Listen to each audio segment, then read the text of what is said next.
इस आदमी ने किसी को मार दिया था लेकिन खुद जाकर सरेंडर कर दिया। जब पुलिस अंदर घुसी वो अपने सारे कपड़े उतारकर खड़ा हो गया। एक टॉप वकील होने के नाते उसे पता था कि जब वो बिना हथियार के दिखेगा तो पुलिस फायर नहीं करेगी। उसे बंद कर दिया गया। उसकी पहली मांग थी एक सिमंस मैट्रेस। जेल की लोहे वाली खटिया वो बर्दाश्त नहीं कर पा रहा था। डिटेक्टिव ड्यूरंट ने उसका मजाक उड़ाया। तभी ड्यूरंट की बेटी को एक वीडियो टेप मिला। टेप में हमला दिख रहा था लेकिन वो मास्क पहने था, इसलिए कोई साबित नहीं कर सकता था कि कातिल वही है। ड्यूरंट गुस्से में उससे बहस करने आया। उसने एक शर्त रखी और ड्यूरंट ने उसे मैट्रेस दे दिया। उसने जज को सच बताया। उसकी सेल में लग्जरी मैट्रेस आ गई। बाकी कैदी जलते रह गए। अच्छा बिस्तर है, शुक्रिया, ये सिंगल है। ट्रायल के दिन उसने अपना वादा तोड़ दिया। उसने कबूल नहीं किया। उसने एक पुराने केस की दलील शब्दशः दोहरा दी। सबूत काफी नहीं थे। जज ने कहा कि उसे वहीं रिहा कर दिया जाए। वो हल्की ठंडी मुस्कान के साथ बोला, थैंक यू, माफ कीजिए। नहीं, मैं आपको माफ नहीं करूंगा। देखिए यही समस्या है, आप मुझे जाने देने वाली थी, मजाक है क्या? इसी वजह से तो ये सब शुरू हुआ। फिर उसने जज पर आरोप लगाया। 10 साल पहले उसी जज ने उस आदमी को बरी किया था जिसने उसकी पत्नी को मारा था। उसका हर कदम सिर्फ बदला था। उसे शांत रहने के लिए सेल में वापस भेजा गया। उसने ड्यूरंट से कहा कि उसके पास एक बंधक है, वही वकील जिसने उसके दुश्मन की पैरवी की थी। ड्यूरंट ने जांच की। वो वकील 3 दिन से गायब था। उसने कहा कि उसे एक प्रीमियम स्टेक चाहिए, बदले में वो बताएगा कि बंधक कहाँ है। ड्यूरंट मजबूर था। उसने मान लिया। जेल में हंगामा मच गया। ओह वेटर, जरा अपने लिए 30% रख लेना। अगर मैं ये खाना बांटू नहीं तो खड़े हो जाओ, वरना मैं अपनी दाईं मुट्ठी पीछे लाऊंगा और तुम्हारी रूह 2 हिस्सों में बांट दूंगा। आओ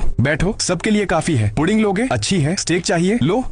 इसी बीच ड्यूरंट को लापता वकील मिल गया। जेल के अंदर उसने हाथ में छुपाया हुआ कांटा पकड़ा। बिना चेतावनी उसने एक कैदी पर हमला कर दिया। फिर ऐसे लेट गया जैसे कुछ हुआ ही ना हो। उसे अंधेरे वाले अलग सेल में बंद किया गया। उसे कोई डर नहीं था। वो चिल्लाकर प्रोसिक्यूटर को धमकियां देता रहा। उसने कहा और लोग मरेंगे। ड्यूरंट जानता था कि वो ऐसा कर सकता है। उसने जज से विनती की कि उसे ज्यादा समय तक बंद रखा जाए। जज हंस दी और बोली कि वो देख लेगी। उसने फोन उठाया। फोन फट गया। जज वहीं खत्म हो गई। वो अब भी अपनी सेल में था। किसी को समझ नहीं आया कि डिवाइस कैसे फटा। ड्यूरंट ने नतीजा निकाला। बाहर कोई उसकी मदद कर रहा है, कोई ऐसा जो उसे दूर से कातिल दिखा सके। ड्यूरंट ने पूछा, तुम चाहते क्या हो? वो शांत होकर बोला, कल शाम 6 बजे तक मुझे रिहा करो, वरना और लोग मरेंगे। उन्होंने इनकार किया और सुरक्षा को कई गुना बढ़ा दिया। उसे हर सेकंड देखा जाने लगा। कोई संपर्क संभव नहीं था। सभी घड़ी को घूरते रहे। 6 घंटे बीत गए, कुछ नहीं हुआ। सबने राहत की सांस ली और घर चले गए। और उसी एक पल में जेल में खड़ी हर कार गायब हो चुकी थी।